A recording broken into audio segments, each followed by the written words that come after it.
Hi everyone, now I'm going to present our group testing project on YouTube DLP, an open source command line tool for downloading videos from YouTube and other platforms.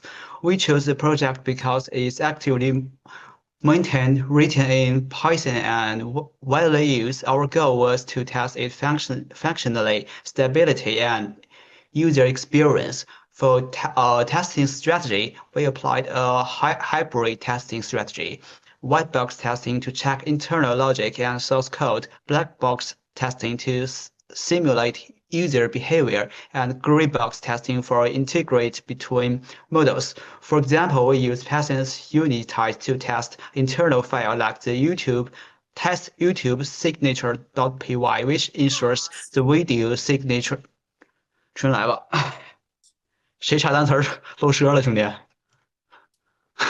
对不起，对不起，对不是谁？起，好像是我，对不起，没没事对不起，没事没事，重新来。对不起，对不起，当然，谁查单词儿刚才漏了一声？我把耳机摘了还漏声啊！我操！没事没事，重新来。Hi everyone. Now I'm going to present our group testing project on YouTube DLP, an open source command line tool for downloading videos from YouTube and other platforms. We chose the project because it's actively maintained, written in Python and widely used. Our goal was to test its functionality, stability, and user experience. For testing strategies, we applied a hybrid testing strategy: white box testing to check internal logic and source code, black box testing to simulate user behavior, and gray box testing for integrate between models. For example, we used Python's unit test to test internal files like test YouTube signature.py, which ensures the video signature is parsed correctly. We also tested installation on Windows to make sure users can set it up easily. For gray box testing, we focused on how different components interact, like test http.py, which checks HTTP response handling. And then for the test design, we designed 10 functional and 10 non-functional test cases. Functional tests included downloading videos with different URLs and formats. Non-functional tests focus on performance and accessibility. For example, whether it works with only keyboard input or screen readers.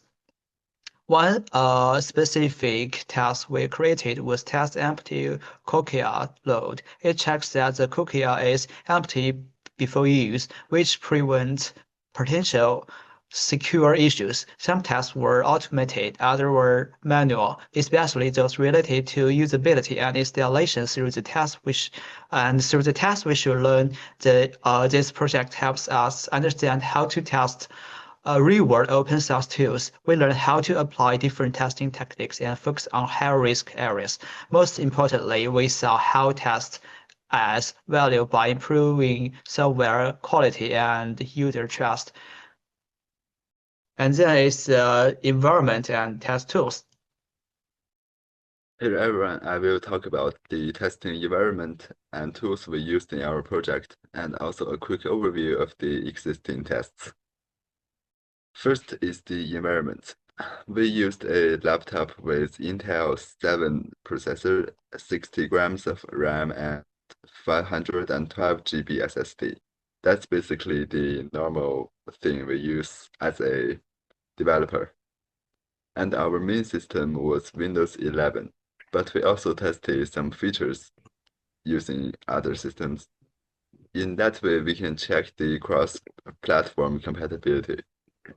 And we created this kind of Python 3.8 virtual environment for testing using this Venom module. All command lines were done using PowerShell. And for internet-related tests, we used a local HTTP server. And this helped us stimulate downloading and other internet behavior without depending on the actual external connection. Now for the tools, we mainly used Python's unit test framework. And this is great for white box testing. We also done some black box testing using this we run the actual YouTube DLP.exe program to do the black box testing. And we also used idle to do some quick tests on some smaller modules. Now I will briefly mention some of the existing tests that are already included in this project. This comes with a pretty large set of tests. They are all allocated in the test folder. And for example, we have this kind of test, YouTube MISCPY. This checks if videos are correctly handled. We have tests HTTP proxy PY, and this is more about if the proxy server are working properly. And we have test download PY to ensure videos are downloaded correctly. In total, there were over 30 different sets of files. They cover basically everything from cookie handling to subtitle freezing, networking, and even plugin loading. So generally, we use a realistic setup with proper tools and environments. We tested across platforms, and we reviewed and ran many existing tests to make sure we were not missing anything important. Now let's come to the writing tests. Okay. In writing tests, we write a simple unit test to check if extract ID method can correctly extract YouTube video ID. So you can copy it and paste it in Python, and the result is pass. And we conduct a total of 21 tests on the software to ensure its functional correctness, performance, robustness, and real-world usability. These tests were grouped into 3 categories: functional, non-functional, and other validation tests. Can you turn to next page? Yeah. Okay. So the first is functional tests. These are white box unit tests based on the original test files from GitHub repository. We run each test file individually using idle and judge the result based on whether the script completed with an OK message or failed due to exceptions. And the models tested include URL and playlist extraction, age restriction handling, subtitles parsing, verbose output security, and utility functions like file name synchronization and data range parsing. File overwriting and config loading. The results are 7 of the tests passed. Core features like URL extraction, config handling, and file overwrite worked as expected, and 3 tests failed. Problems appeared in playlist extraction logic, subtitle format, handling, and utility function edge cases. In non-functional tests, we also run black box tests using the precompiled YouTube PLP extraction release to evaluate how the software behaves under practical conditions. The test features include installation, startup time, CPU, memory, and disk usage, resource cleanup, proxy support, error handling robustness, and cross-platform compatibility. The results of all non-functional tests are parsed. For example, the software stayed under acceptable CPU and memory usage, even during long downloads. And the last is other test. We also verified if the latest version could download videos from YouTube as expected, and it passed.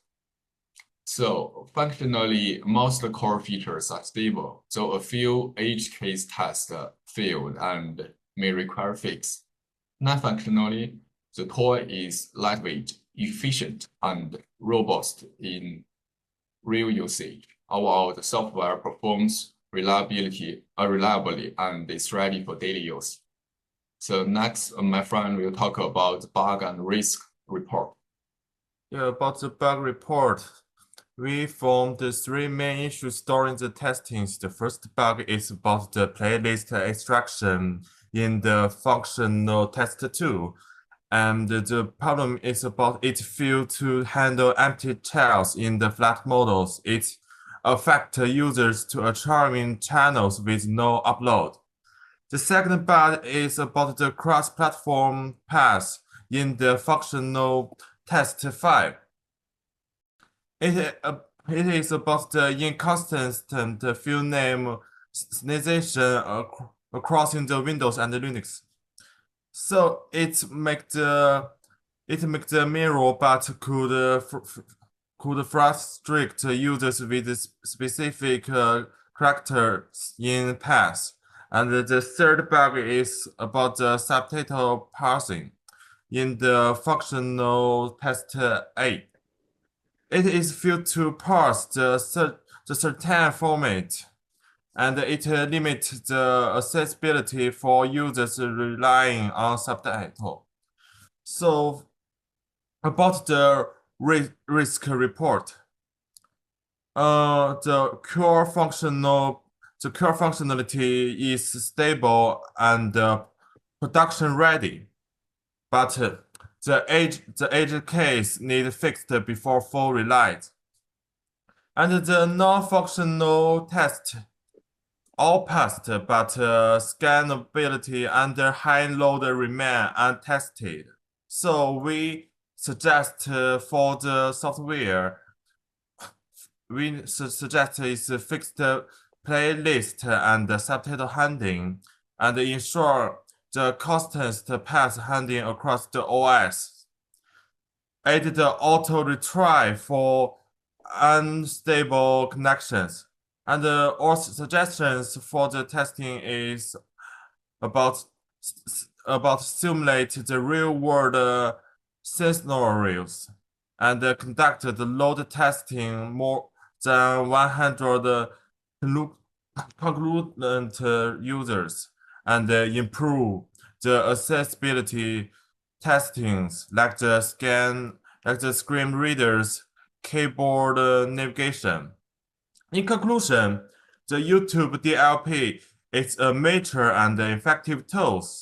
By making targeted improvement to address the discovery issues, it has the potential to become a more reliable and feature-rich video download solution.